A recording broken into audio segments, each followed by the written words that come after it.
সাধারণ মাছরাঙার জীবন হল টিকে থাকার এক জটিল মহাকাব্য, যা নদীর তীরে শুরু হয় এবং পরিবেশগত ও শিকারী প্রাণীদের হুমকির মধ্য দিয়ে চলতে থাকে। একটি ঘরের প্রকৌশল। এই চক্রটি মার্চ মাসে শুরু হয়, যখন জোড়ারা একটি উপযুক্ত জলপথের পাশে তাদের এলাকা নির্ধারণ করে। স্থান নির্বাচন। তারা খাঁড়া মাটির তীরের সন্ধান করে, যা স্থলচর শিকারী প্রাণীদের হাত থেকে সুরক্ষা প্রদান করে। খনন। পুরুষ এবং স্ত্রী মাছরাঙা উভয়ই বাসার সুড়ঙ্গ খননে সক্রিয়ভাবে অংশগ্রহণ করে। মাত্রা। সম্পূর্ণ সুড়ঙ্গটি সাধারণত দৈর্ঘ্যে ৪৫ থেকে ৯০ সেন্টিমিটার এবং ব্যাসে প্রায় ৬ সেন্টিমিটার হয়। বাসার কক্ষ। এই সুড়ঙ্গের শেষে তারা প্রায় ১৫ থেকে ১৭ সেন্টিমিটার চওড়া একটি প্রশস্ত কক্ষ তৈরি করে, যেখানে ডিম পাড়া হয় এবং ছানা বড় করা হয়।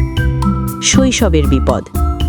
ছানা ফোটার আগেই বাসাটি বড় ধরনের বিপদের সম্মুখীন হয়। পরিবেশগত বিপদ। তীব্র ঝড় নদীর পানি দ্রুত বাড়িয়ে দিতে পারে, যা নিচু স্থানে থাকা সুড়ঙ্গগুলো প্লাবিত করে ডিমের গুচ্ছ নষ্ট করে দেয়। অনুপ্রবেশ। ইঁদুর এবং মিঙ্কের মতো ছোট স্তন্যপায়ী প্রাণীরা অবিরাম হুমকি হয়ে থাকে, যারা ডিম চুরির জন্য নদীর তীরে সুড়ঙ্গ খুঁজে বেড়ায়। ছানা ফোটা থেকে ওড়া পর্যন্ত। যদি ডিমগুলো ২০ দিনের ইনকিউবেশন পিরিয়ডে টিকে থাকে, তবে পরবর্তী ধাপটি হল দ্রুত বৃদ্ধির এক উন্মাদনাপূর্ণ লড়াই। ছানা ফোটা। ছানাগুলো নগ্ন এবং অসহায় অবস্থায় বের হয়ে আসে। খাওয়ানোর ধুম। তাদের দ্রুত বিকাশের জন্য বাবা মাকে অবিশ্বাস্য পরিমাণ কাজ করতে হয়। কখনো কখনো একদিনে ১০০ বার সফলভাবে মাছ শিকার করতে হয়। শারীরিক পরিবর্তন। ৩০তম দিনে ছানাগুলো বিশেষায়িত পিন পালক দ্বারা আবৃত হয়, যা সুড়ঙ্গের রুক্ষ মাটি থেকে তাদের সংবেদনশীল ত্বককে রক্ষা করে। প্রথম উড্ডয়ন।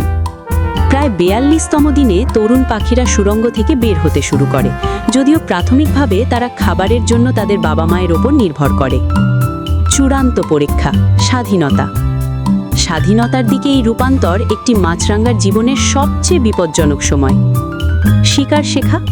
সদ্য ওরা ছানাগুলোকে অবশ্যই দ্রুত উচ্চ গতির ডুব দেওয়ার শিল্প আয়ত্ত করতে হবে। কয়েকদিনের মধ্যে এই দক্ষতা শিখতে ব্যর্থ হলে তা প্রায় অনাহারে মৃত্যুর দিকে নিয়ে যায়। চলমান প্রতিযোগিতা।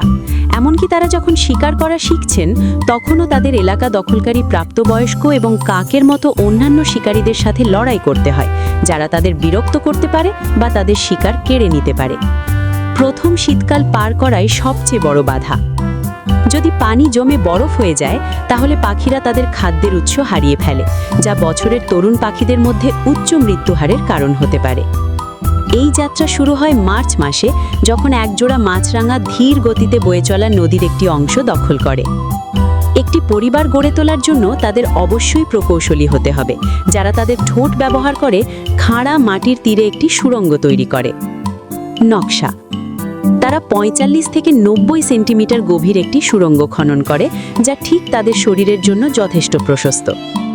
নার্সারি। এই অন্ধকার করিডোরের শেষে তারা ১৫ থেকে ১৭ সেন্টিমিটার চওড়া একটি প্রশস্ত কক্ষ তৈরি করে, যেখানে ডিমগুলো বেশিরভাগ স্থলচর শিকারী থেকে নিরাপদ থাকে। সুড়ঙ্গের ভেতরের জীবন। একবার ডিম পাড়া হয়ে গেলে ২০ দিনের কাউন্টডাউন শুরু হয়। ভেতরে জীবন যাতে বাড়তে থাকে তা নিশ্চিত করতে বাবা মাকে ৩৬ থেকে ৩৮ ডিগ্রি সেলসিয়াস স্থির তাপমাত্রা বজায় রাখতে হয়। লুকানো বিপদ। যদিও এটি নিরাপদ মনে হয়, তবুও সুড়ঙ্গটি খাবারের সন্ধানে থাকা ইঁদুর এবং মিঙ্কের লক্ষ্যবস্তু হতে পারে। বন্যা। ভারী বৃষ্টিপাত মাছরাঙার সবচেয়ে বড় শত্রু। নদীর পানির আকস্মিক বৃদ্ধি কয়েক মিনিটের মধ্যে সুড়ঙ্গটি প্লাবিত করতে পারে, যা পুরো বংশকে ডুবিয়ে দেয়।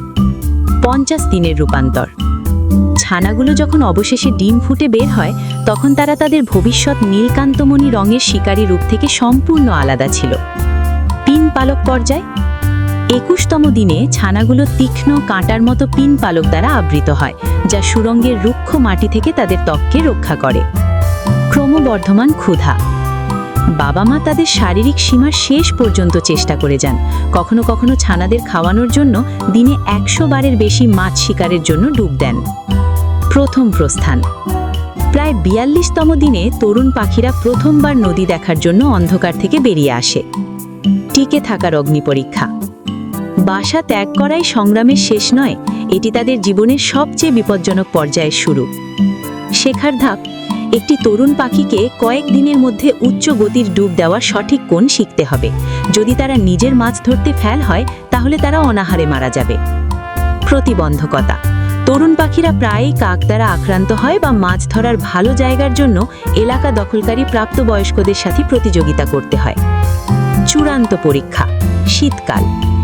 শীতকাল চূড়ান্ত ছাঁকুনি হিসেবে কাজ করে। যদি নদী জমে বরফ হয়ে যায়, মাছরাঙা তার শিকারের সুযোগ হারিয়ে ফেলে।